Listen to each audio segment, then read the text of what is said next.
Hey, what's up guys, Nicholas Marsling here, and Hotline Miami 2 was just released today for PlayStation consoles and PC. But is it better than its predecessor? Does it build upon it in any way? Well, let's find out.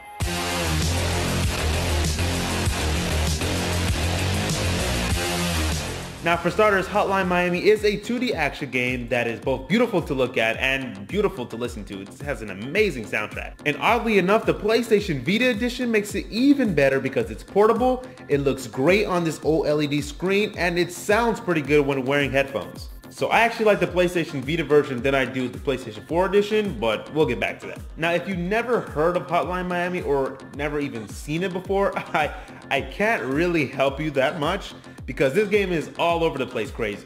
But to pretty much sum the game up, your objective is to go floor by floor in buildings or even locations and kill everybody in sight. You can do this in many different ways with many different weapons. As long as everybody's dead, they don't care. But oddly enough, what ends up happening is that you die multiple times. I mean, over and over again. And guess what? You gotta start that level all over again, my friend.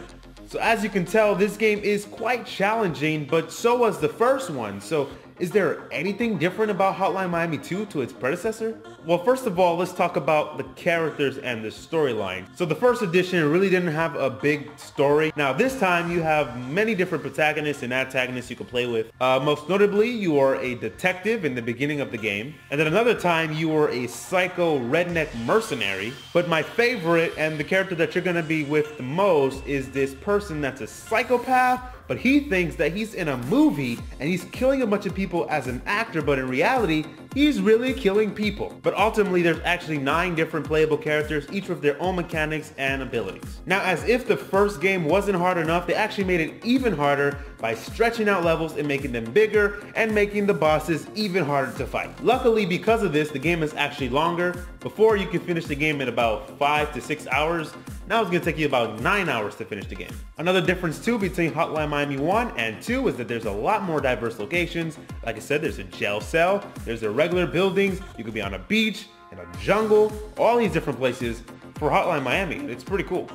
Now if you're a PlayStation Vita owner and you're wondering if you're gonna be missing out on some of these levels, don't worry because the whole game is there. Like I said previously, I actually like the PlayStation Vita edition of the game more than I do on the PlayStation 4. And with headphones, the music is top notch. I mean, the soundtrack of this game is amazing. Just listen for yourself.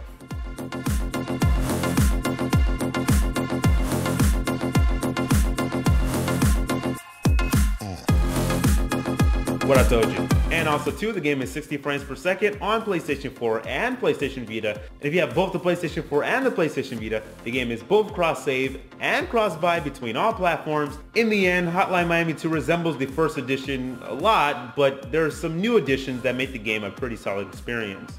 I love the new story, the presentation, the music, and the way the gameplay mechanic flows so nicely. This game is quite challenging, but it's really fun, and I really do recommend the game. If you never played the first one and you've never seen an interest in the first one, then you're probably not going to see an interest in the second one. And the game is great. It looks great, it sounds great, it plays great, and I recommend it. And if you want to see more about the game, you can click right here for the PlayStation 4 gameplay, and right here for the PlayStation Vita gameplay. My name is Nicholas Marsling, and you have a good one.